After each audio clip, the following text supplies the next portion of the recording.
Objective: to understand Rutherford's atomic model. Rutherford proposed his atomic model based on the observations made from the alpha ray scattering experiment.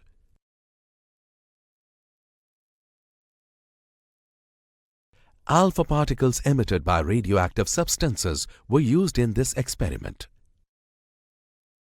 These alpha particles had mass and charge equal to that of a dipositive helium ion. Rutherford chose to use alpha particles in his experiment because they were relatively heavy, which meant that while in motion they would reach a high momentum. Let's see how the alpha ray scattering experiment was conducted. Experimental setup. The experiment setup for this experiment included a lead block with a cavity containing a radioactive substance, in this case polonium, that acted as a source of alpha particles. A thin gold foil of thickness of 0.005 mm was placed in front of the lead block. This gold foil was surrounded by a circular screen with a slit coated with zinc sulfide to detect alpha particles. Zinc sulfide was chosen as it has the property to convert the kinetic energy of alpha particles that strike it into patches of light as known as scintillations. Now let's witness the actual experiment.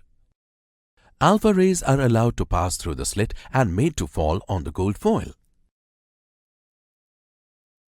Scintillations are observed on the zinc sulfide screen at different points.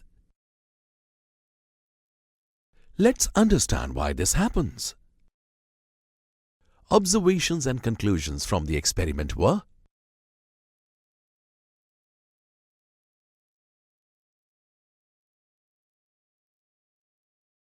most of the alpha particles pass through the gold foil without any deflection. This concluded that most of the atom is empty. It was also observed that some of the alpha particles were deflected by small angles. Deflection of positively charged alpha particles indicated that they were being repelled by a positively charged mass concentrated at the center of the atom. This positively charged mass was termed as nucleus.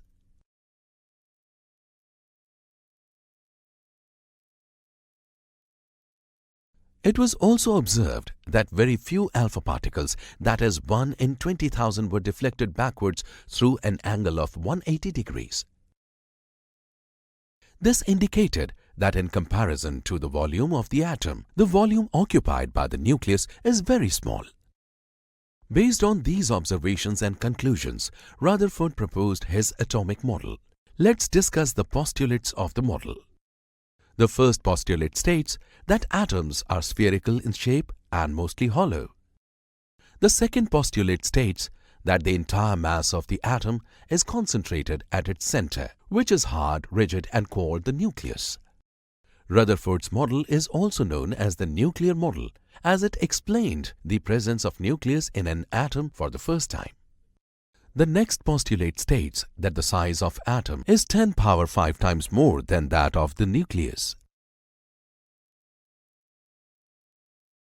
The nucleus is positively charged. Electrons revolve around the nucleus, just as the planets do around the sun.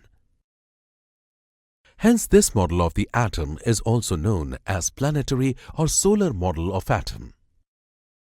The electrons that are equal in number to the net nuclear positive charge revolve around the nucleus. The final postulate states that the revolving electron is acted upon by an inward electrostatic force which is balanced by the outward centrifugal force. These two forces are equal and opposite, and hence the atom is stable.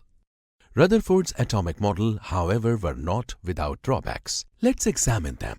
According to classic laws of physics, any charged particle revolving around another oppositely charged particle should lose energy continuously. Going by that law, the revolving electron has to lose its energy continuously, follow a spiral path in the process, and eventually fall into the nucleus, causing the atom to completely collapse. But the fact to the contrary indicated that the atoms are stable.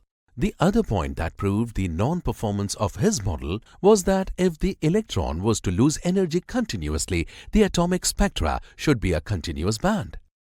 But experimental studies proved that the atomic spectra consist of discrete lines.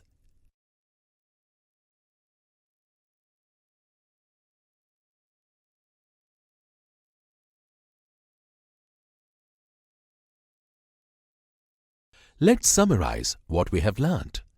Rutherford established his atomic model based on the results of alpha-ray scattering experiment. According to him, atom is spherical, mostly hollow, with nucleus at the center. The size of the atom is 10⁵ times more than that of the nucleus. Electrons revolve around the nucleus just like the planets round the sun. His model is also called nuclear or solar or planetary model of atom. He could not explain the reason for the stability of atom and also the cause for atomic spectra.